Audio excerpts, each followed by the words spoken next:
But for just one day, I would want you to bear with us on our slow-running AISC train. So whoever is actually seated at the back rows, the last rows, can you please take the front seats? No, please. I promise you that you're going to enjoy this session. Guys, please. Please come forward. And moreover, if you want to make AISC memorable by being captured on these video cameras, please take the front rows. Okay.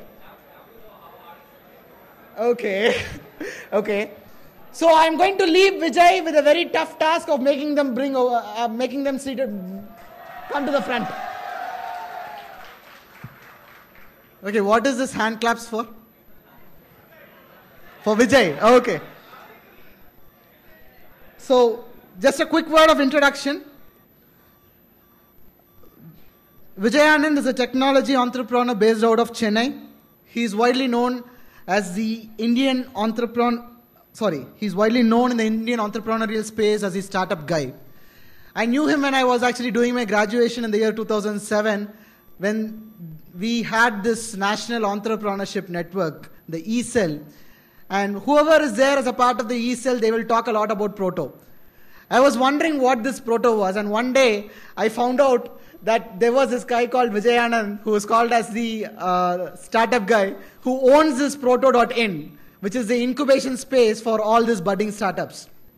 So I really wanted to meet him sometime. I met him in a couple of programs, but today it is a chance to meet him in person and talk with him and understand what he's been actually doing and what he feels as the good time to be in India. So this era or this generation is called as the golden generation of technology, as a golden generation of startups and entrepreneurs. So why is it the good time to be in India? I would want Vijay Anand to come forward and probably share his views and ideas. And I leave it to him. Probably you can share a couple of words about yourself, Vijay, and tell your background and how you ended up with Proto.in and the Startup Center. Yeah, thanks a lot.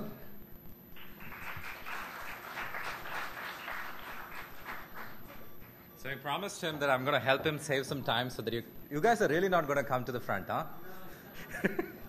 Okay, so, I was telling my, my family that I'm actually heading to Coimbatore, and they were like, what are you heading there for? Before I could actually finish, All India Congress of IEEE, they were like, All India Congress, they're inviting you for political party speeches and all this, is it? So I had to basically let them know that this is actually a technology symposium. So I just want to see a quick show of hands. How many here are actually thinking about starting up or are entrepreneurs? Holy cow, what are you guys doing in a tech event?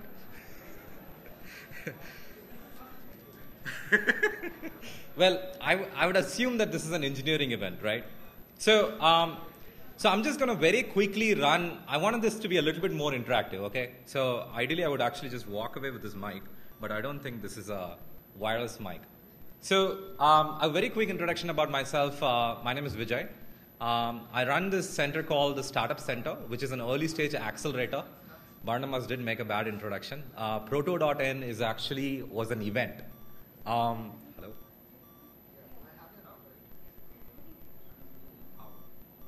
Hello? Hello?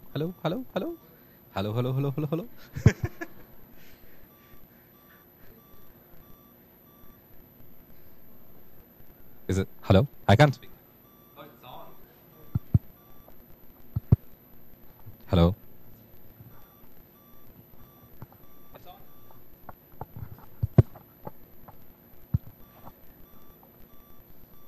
So while he's troubleshooting that, what do we do at the Startup Center? We basically help early stage entrepreneurs to help them build global companies, right? A lot of people are probably asking us this question, is it even worthwhile sitting in India and building a technology startup? And I think Barnabas also said this thing as to like, why is it the best time to be in India? The truth is most of us can't run away, right? We're born here, we're living here, so what do we do, right? How do you make the best of what's happening to you? A lot of people are basically saying, you know what, hey, pick up your bags and move to the US. There are a lot of statements being made, if this guy becomes the PM, I'm leaving, if this guy becomes the PM, I'm leaving. But the truth of the matter is that, this is our country, right? So if we don't, and considering that we are a democratic country, if we can't even do what we want to do, then what is the whole point of it? Sometimes I think, I just want to set a little bit of context. I think the microphone is still getting fixed, right? I do want to set a little bit of context, right? So I used to work in IIT Madras for about 6 years, and I used to head the incubation center there. And I'm like deeply thankful for my time there. Central government salary, it's probably about 17,000 rupees, 6 years. It's not the best luxury you can expect. But, oh, this is very loud now. So somebody was actually asking, hey, how is it so easy for you to basically quit that job and go start a startup? That's exactly it, right? My entire burning rate for a month was about 17,000 rupees, right? Just be careful on your credit card debts and all those things. It's very, very important. I meet a lot of people in Bangalore who basically really want to become entrepreneurs. You ask them, hey, how much do you need as a salary every month? They're like, hey, I really can't help it. I went and bought that car. I went and bought that apartment. Now I need a salary of 60,000 rupees, otherwise it's not going to work, right? It's very tough if you do that. I think we're putting a lot of pressure on ourselves as youngsters also. In our parents' generation, if we actually ended up with an apartment by the time they retired, it was awesome, right? But now, unless you have an apartment, you're not getting married. It's simple as that, right? So I think what people say as like, hey, the society does not want me to become an entrepreneur and all those things is slightly a little bit biased. I think it's actually us putting pressure on ourselves. So one of the benefits or, one of the advantages of actually working closely with entrepreneurs is also that sometimes you actually have an unfortunate, I wouldn't call it unfortunate, but you see the whole process of an entrepreneur going through a company that is not succeeding, right? Most of the time people say that, hey, society is going to say bad things and all those things. You know what? Parents will love you no matter what, right? What are they going to do, right? They can't write you off. So they're basically going to say that, hey, you tried something, you put your earnest heart and soul into it. As long as you're not drug dealing, they're not going to basically, write you off. They will basically say that, sure, a couple of years went for waste and all those things, but that's okay, right? That's the worst that parents will do. A lot of people, when they say that, hey, society will not accept me and all, it's us actually trying to deal with our emotions, right? Most of the time, I see entrepreneurs actually having that emotional baggage for a year or two, because every decision that they're making, they're kind of, suspecting themselves. They're like, hey, I thought I was very sure that I'm going to build this company out and it's going to succeed. Then how come it didn't succeed, right? Most of the time, the person that you say is, society is basically after me is actually us trying to figure out, can I accept failure? I think that's the biggest problem. And I think we have to, because entrepreneurship, entrepreneurship is really, really experimental. I'll quickly get to the talk and what I actually wanted to talk about. I actually had a small note also, making sure I don't miss things. So, do we have success stories in India? I know we have Jerry from GSF here. One thing was very clear. When we were actually building Proto was an event like this. This is all we did.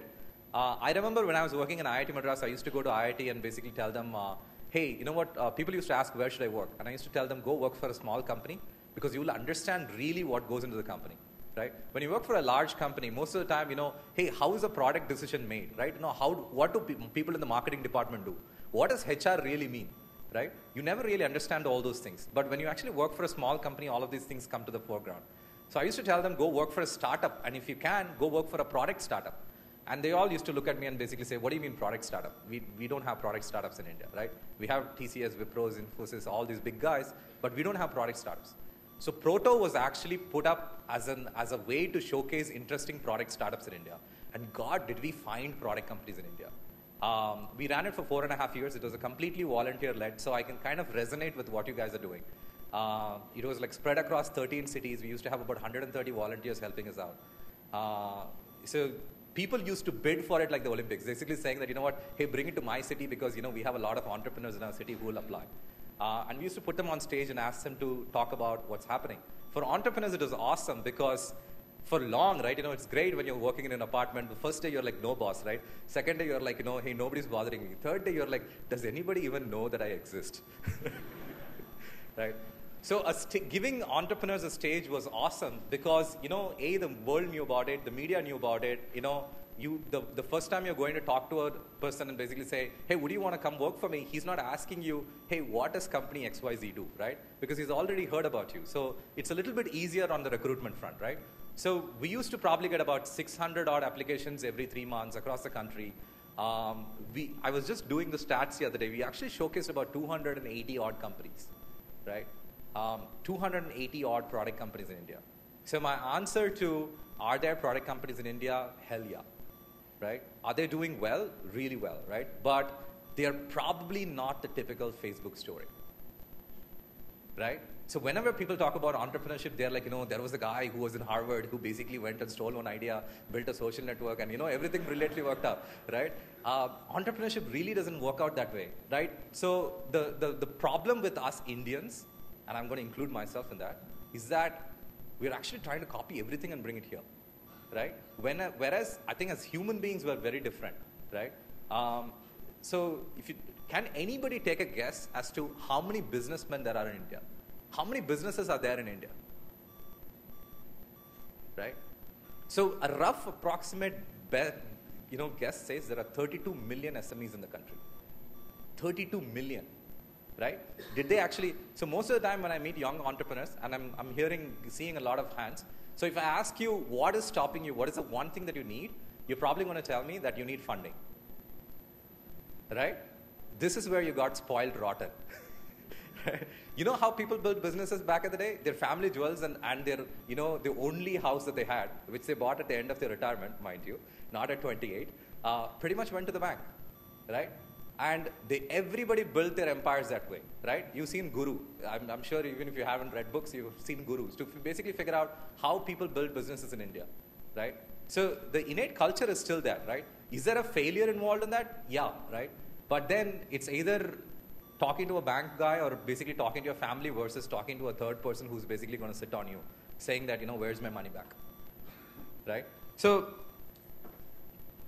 I want you to think about it, right? When you're basically thinking about entrepreneurship in India, don't think Coimbatore. Don't think Tamil Nadu. Don't think, South India, right? Think Asia, right? Think world. So the one thing I actually noticed between a Silicon Valley entrepreneur versus an Indian entrepreneur is that they're thinking global from day one, right? They're coming here and you better be thinking about going there, right? So that's why I love the Just Dial stories, right? I don't know if you know, but Just Dial is actually now operating in New York, right? And the funny thing is that nobody knows how to beat him because the prices that he's actually talking about is like phenomenal, right? So he's like, I can basically do a call and basically generate a lead in less than 3 rupees, right? Beat it if you can. Those numbers make no sense in America, right? It's going to be a very, very profitable company for a very long time to come. So I want to talk a little bit more about, when you're thinking about building products for India and things like that, right? This is one other thing that I learned in IIT Madras. They used to build a lot of products, and these are all called indigenous products. It isn't very sexy, it's not glamorous, but what they do is that they basically take a functionality of a product and build it ground up, right? So one of the products that we actually built in IIT Madras was an ATM machine, right? Like boring ATM machine, right? There is nothing.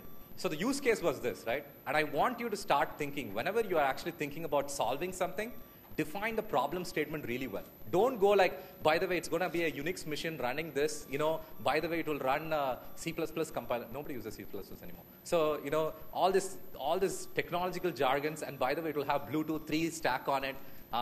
For what, right? What are you trying to solve? So go back to the problem statement, right? So why did we need an ATM machine in the first place? A typical ATM machine costs about 8 lakhs in India right now, right?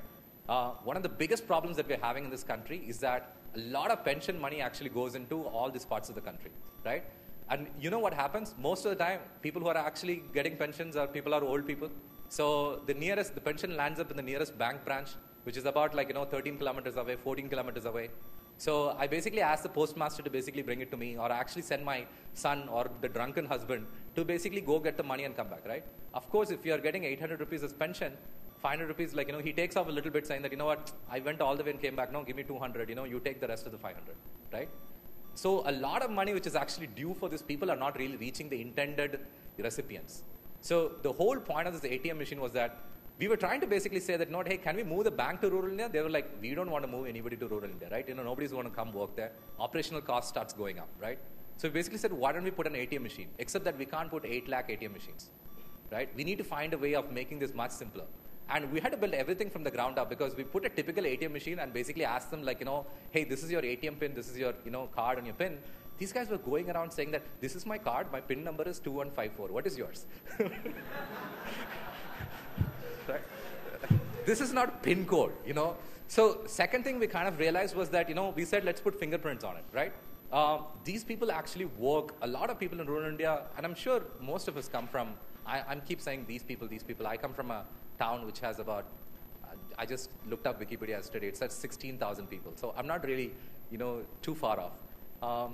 They basically they do a lot of hard work, which basically means all their thumbprints are all calloused, right? So if you put a typical fingerprint scanner, it won't scan it. So we put a three camera setup, which basically does a 3D form, basically then compresses it into a 2D form and does a compression, right? We filed like 13 patents on it, right? Anybody who wants to go near an ATM machine which does thumbprint recognition for rural India will actually have to pass by us, right?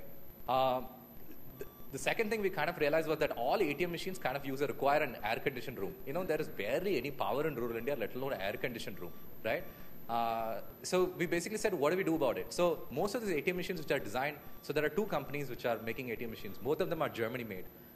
They design it saying that, hey, air filtration and all those shebang, right? We're like, if you put this in rural India, somebody's going to leave the door open, tractor is going to pass by, dust is going to come in, third day the ATM machine is not going to work, right? So we built it from the ground up saying that we want an ATM machine which does not require an air conditioner to work, right? Why? Because we kind of also realized that there is an 8-hour power cut in rural India. We want to basically keep a UPS battery and turn the ATM machine on, right? You put all of these things together. Today, I think they basically can power up an ATM machine with just a solar panel. It costs 70,000 rupees, right? So you could do phenomenal. Today, I think SBI Bank has actually placed an order for 550 ATM machines. I know I was talking to the CEO a couple of weeks ago. He was basically saying they're placing an order for 12,000 machines to go to Africa, right? Each machine costs 70,000 rupees. Do the math, right? That's how you innovate for the emerging markets. Build ground up. Don't assume anything. Basically assume that, hey, everything that you're basically thinking that, a typical ATM machine has to have, you start dismantling it. Why does a typical ATM machine need to have that? Why is it a PIN number? Why can't it be a fingerprint scanner, right? The minute you actually start asking some of these questions, you'll actually see some very, very innovative solutions for India, right? The other thing that they basically did was, India's meteorological department is very funny, right? You guys kind of empathize with me. Like, it's like, it might rain, it might not rain, it might be somewhere in the between, right? There is a reason for that, right? There's a reason for that. So India does not actually have a weather model. So we actually are still using Britain's weather model. I kind of realized this when I was in IIT. So this is like 7 years of really bad pay, but I actually thought it was like brilliant education, right? India does not have a weather model at all. And we have a very unique country where we actually have 3 oceans on 3 sides, right? Tell me another country who actually has that. Not really that much, right? So the problem is that in order to develop our own weather model, we need like multiple points and over 6 years data, right? We have 13 weather monitoring stations in the country, right? When are we ever going to get to that? So these guys basically said, we want small weather monitoring stations. It should cost no more than 10,000 rupees that we can put 100,000 of these across the country. Right? We built it. It's like plus or minus 0.2% away from a 5 crore unit installation unit. Right? And now we're like, we just have to wait for 5 more years. We can exactly tell you how much rain you're going to get this year. Right? That's how you build impact, right? So when I saw that tagline basically saying, advancing technology for humanity, I see that, right? Most of us basically are looking at the technology element. We can basically say that, hey, chips are getting smaller. I can put a lot of transmitters, transistors on size and all those things. That's brilliant, right? But you have to start aligning with that human element on it. Most of the time when I meet a lot of entrepreneurs, they basically say, here's a solution, right? And is it working? It's not working. Why is it not working? The guy who's supposed to feed the data is not feeding it in, right? If he feeds that in, everything will work. But that's the problem. He will not feed it in. right? So how do we make some of these things actually a little bit more ambient, so to speak, right? In the background, it's constantly picking up these things, right? We have another company which is actually in the voice recognition space. This is like the biggest assumptions that we make, right? So the problem statement was this. Every time I ask folks, it's like, what is the problem statement? And he was basically saying, is it safe to assume that when you don't know something, you will Google? Raise your hand if that's the truth. Holy cow. Okay. So if you don't know the answer to something, if you want to find out something, you'll find Google, right? So what do you do if you're not online? Right? So this is the question a team asked me. And they basically came to me and said, what we're going to do is that everybody has a mobile phone, right? So we're going to ask them to call us. And when they call us, we're going to convert that into a TTS thing. So we're going to record that and basically turn it into text. Then we're going to search it in Google, take the first three the responses, summarize it, and basically play it back. Right? Kind of sounded interesting enough. So I told them, how long is it going to take if we have to build the whole experience, right? They're like, you know what, if the experience is shaky, these are people who are not really like, the top 10%. So, they'll probably hang up the phone. So we'll have to make this perfect. And it's going to take me two years and basically 7 engineers on this job, right? So we did the math and I basically told them, listen, let's do one thing. Let's basically make a poster saying that call and ask any information. This is the number. And go blast this across all over tier 2 and tier 3 cities. And let's see what happens, right? We hired 3 interns. We put them on the phone lines and basically told them this is a script. This is what the computer would have responded. You just respond the same way, right? People called. First of all, calls were not coming. Then we basically did a little bit of marketing. Calls came. But we kind of realized Google couldn't answer any of those questions. Because some of the questions were like, my next door neighbor is stealing electricity. Where should I report? Right? I was like, thank God we didn't develop this for 2 years and then realize this is a use case we did not gear up for, right? So sometimes you just need to validate some of these statements very quickly by building the simplest version of a prototype. That's what I mean by entrepreneurship is experimental, right? So I could put time and effort to saying that, hey, I'm going to buy a nuanced TTS, speech recognition engine. That's going to cost me 80,000 rupees, right? There goes my 1 month salary. I'm going to set up a IP telephony kit. All this shebang, right? It's probably going to take about 5-10 lakhs. You're going to set up your all your lines and all those things coming in, right? E1 lines and all those things coming in. And then you're going to realize that the person who's calling in is not even asking the relevant questions, right? So be a little bit more experimentative. I have to tell you a story, okay? I did my engineering in Canada. So the deal in I didn't graduate. I dropped out, but that's a different story. Do not take hints from me. But I'm not advocating anything. So the deal in Canada was that if you graduate and if you work for a year, then you can actually apply for something called a profession as an engineer. And you get an iron ring, okay? And you can wear the ring for 3 years. After 3 years, you have to return the ring back. I figured out why later on. So I asked them, what is this whole ring about? So they basically said, apparently a long, long time ago, they built a bridge and they miscalculated something and the whole bridge came down. So then they basically they took the iron from there, they melted it and turned it into rings and basically started giving it away to engineers to say that for every mistake that you make, it's going to cost lives, right? The funny thing is that ring was never given to software engineers. They said, what can you do anyways? So, but the truth of the matter is that today we are an accelerator which supports companies in the tech space, and we're realizing that I can't even say I will only support tech startups or I will only support software-based companies because there are companies in the healthcare space using software, right? And there is this very famous essay by, you have to keep time, okay? Let me know if there is 10 minutes more. And there is this very famous essay by this investor called Andreessen Horowitz, who basically says that software is pretty much eating everything, right? And I can see how, because I'm sure you guys are aware of, software-defined networks and software-defined radio and all those things, right? What Professor Muthukrishnan was telling, right? Hey, we had this IPv4 thing, which is like expansive all over the place, but now we need to transition. How do we do it, right? IPv6 has been around for about 4 or 5 years, as long as I remember. We have been trying to install it for a long time, and now, we're basically saying, if IPv6 comes in, we have 3 times more IPs to assign. But what is probably going to happen is by the time we gain adoption, we're going to realize that we need another 3-fold more of IPs, right? God knows what is going to come at that time. So constantly we are having this problem of change management, right? So the deal is that, everybody's saying, why am I basically putting it as firmware? I can probably just upgrade it, right? Why don't I basically make that into a software piece, right? So what's happening in hardware is that basically they're saying that the system needs to boot up and receive something. That's all, right? If it boots up everything else, I can add on software, right? That's the way that the world is changing. So does this mean that it's the end of the road for hardware guys? We should all switch to software? No, please God, no, right? Who's going to basically make our flying cars? We cannot play it in games, right? But I think one of the things, like staying on the same tune of experimentation. How many guys here have played with the whole Raspberry Pis, Arduinos, and stuff like that? I know that somebody from Arduino is coming tomorrow. But, get your hands on these things. It's like, 2,000 rupees, 3,000 rupees, and it's like phenomenal, right? Learn building new things on it, right? Break it, burn it, set it on fire a couple of times. It's okay.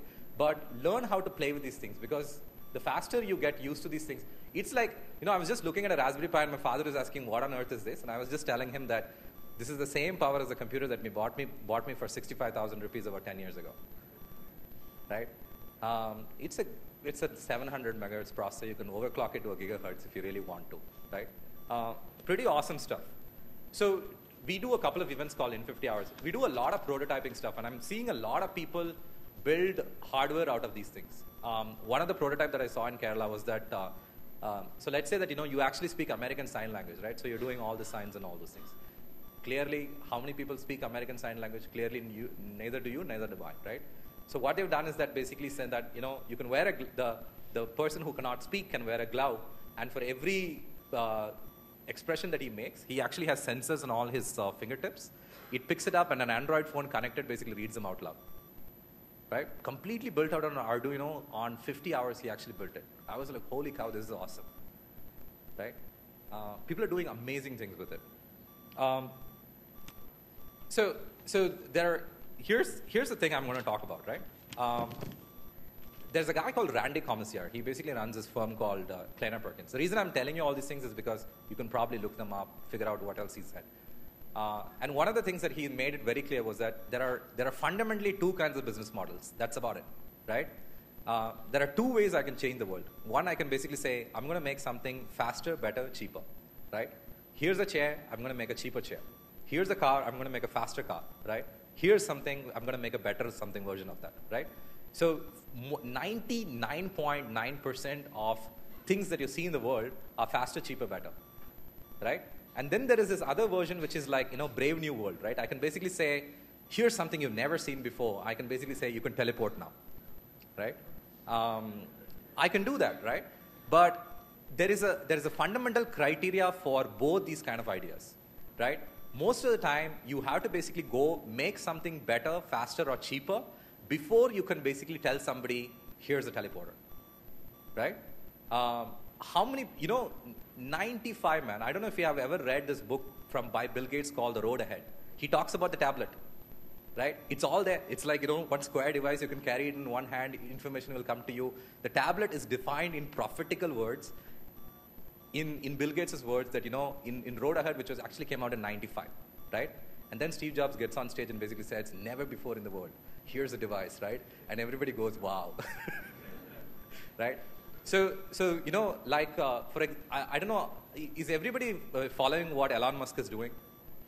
Right? The Hyperloop people? No? Holy cow, nobody knows what the Hyperloop is? So Elon Musk is this guy who basically built Tesla, right? So what he's essentially saying is that the fastest and cheapest ways to move from one point to another is to basically put a vacuum tube, put everybody in a small pod inside, and just go blow them out, right? They just move faster inside it. The thing is that this idea has been there since 1970 something, right? People have been talking about it for a long, long time. Suddenly, people are paying attention for a very single reason. Elon Musk basically built PayPal, made millions and millions and billions of money, right? Second thing, he basically came out and said, I'm going to build electric cars. Everybody said it cannot be done. And suddenly, everybody wants a Tesla now, right?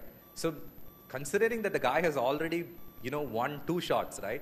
The third time, even if he basically says that, I can make somebody disappear, people will put money on it, right? So usually when you go after brave new world ideas, you need to have something called social equity, right? So the thing I see with a lot of entrepreneurs is that the first idea that they come up with will be like a brave new world idea. Like, I want to build an electric car, right? Have you ever worked in in a car company before? No, but I believe I can do it. How much? What is the minimum amount of money that you require? About 50 million. I'm like, excellent. Right? So most of the time, you basically have to start from somewhere in order to basically progress to the next level, right? That's what I'm saying. And entrepreneurs are resourceful. Most of the time when I meet an entrepreneur, I judge him by the fact that, is this guy resourceful or not? I've seen some guys, man, they will like not let you sleep. There's a guy called Vivek, okay? 23 years old. He graduated from college. Even when he was in college, he had actually built he'd gone to a lot of coding competitions and stuff like that. 23 years old. One day he wrote me an email saying that I want half an hour from you. I said, sure, why not? Come over, let's meet. By the time the meeting was over, half an hour had actually run to 3 hours, by the way. By the time the meeting was over, he basically said, can I meet you next week also, right? Clearly, if I was spending 3 hours with that guy, I probably saw something was right. So I told him, sure, let's meet next week, right? This next week business went on for 2 years, right? Finally, he built a company called Interview Street, which actually was the first company to go into Y Combinator. By the time they graduated, they are actually valued at $14 million, right? 2 kids from 23-year-old who actually built a $14 million company. But the one thing I realized was that, the minute he landed in Silicon Valley, he ended up in Facebook's office, and he told the receptionist, I come all the way from India, I want to meet Mark Zuckerberg. He did not leave the office till he met him, right? He met him. He signed up, and on the spot, Mark said, if I can help you with one thing, what can I do, right? He said, I want you as a client so that I can come meet you again, right? So this is what I mean by resourcefulness, right? So Vinod Khosla, who basically founded Sun Microsystems, has put money into him, right? He wrote a $3 million check into his company. 23-year-olds are running that company. So that's what I mean by resourcefulness, right? That's like the first sign of whether the entrepreneur is going anywhere or not. So most of the time when an entrepreneur comes and says, you know what, I have this idea, I haven't even validated it yet, right? It kind of means that, you know what, this is not going to go too far, right? So be resourceful. Go figure out, hey, what are all the, even things that are not on your reach, basically try to jump it and basically see if you can get it, right? Makes a huge, huge difference. So there is another thing that one of my uncles basically told me this, right? When people talk about entrepreneurship, business, and all those things, I'm sure you guys are all reading TechCrunch, right? So we have this very, very complicated sense in our head, right? Is anybody planning to apply for MBA school? Is anybody in an MBA school? Well, nobody. So I'm going to save you some trouble, okay? Business is fundamentally 3 things. 1, any opportunity plus people is equal to a business. Find an opportunity, find the people who can basically partner with you to solve that problem, it's a business. That's about it. Fundamental equation of a business is that. Always be hunting for people. I know people in my mind that I keep. I know that if I start a nanotech company, this guy will make a good co-founder, right? All the partners who I have in the startup center right now, which started 2 years ago, I knew them 6 years before. And I knew them exactly for that purpose, right? Saying that, no, hey, if I want to start something which actually incubates companies, these guys will be great people to put money into, right? So build those relationships very, very early on. Second thing, you can say whatever fancy stuff you want, revenue minus cost is equal to profit, right? You still have to make revenue in order to call it a business. Otherwise, call it a non-profit, right? And let's be very honest about it. Third thing, 95% of your business is cash flow management, right? You will not have the money that you're supposed to pay next month in your bank account, right? Get comfortable with it. If you cannot get comfortable with it, go become a product manager in a large company, because then you have unlimited budgets you can ask for, right? So that's fundamentally the 3 parts of business. And anybody who's basically, short circuit,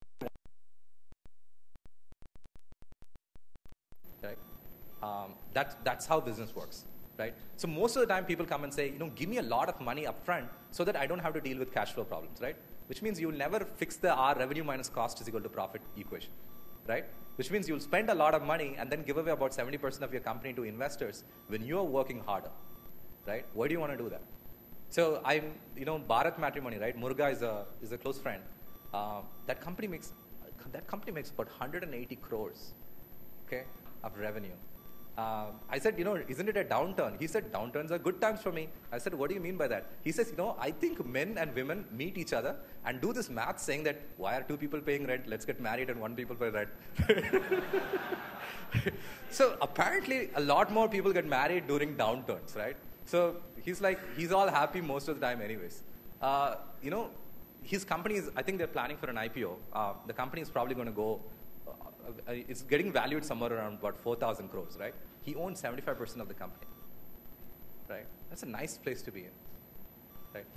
So build value, right? Don't prematurely basically say, hey, I want to raise a little bit of capital, because if you want the more money that you take upfront, you're basically starting to give away parts of your company away.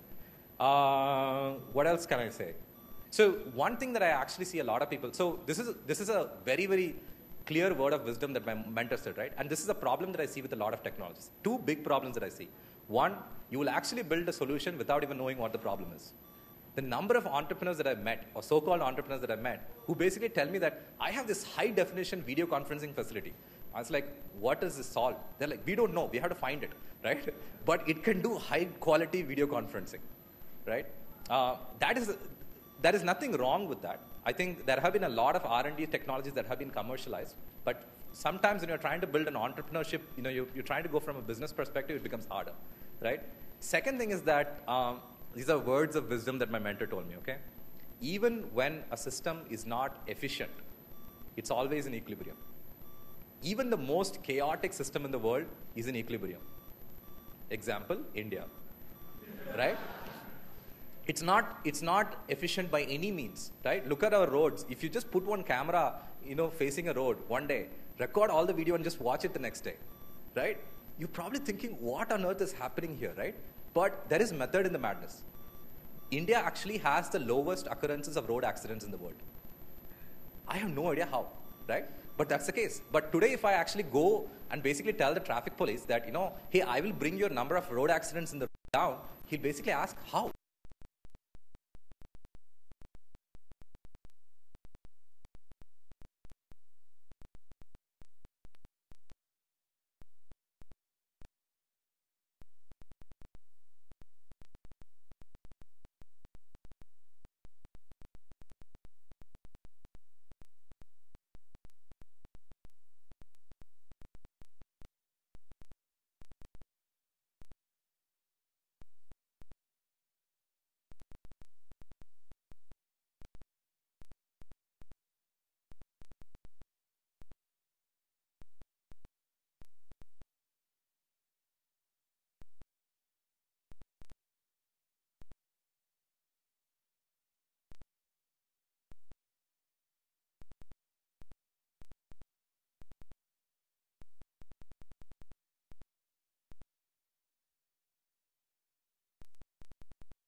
the token of love and appreciation.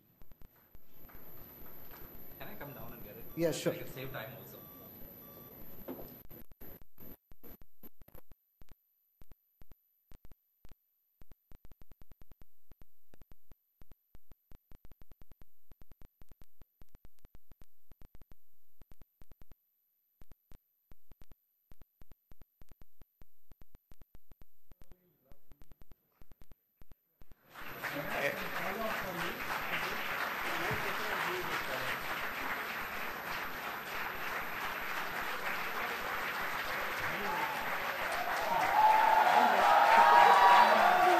Wow, wow, wow. Thanks, guys. Thanks a lot. Thank you, Vijay. I think the backbench is just revolving.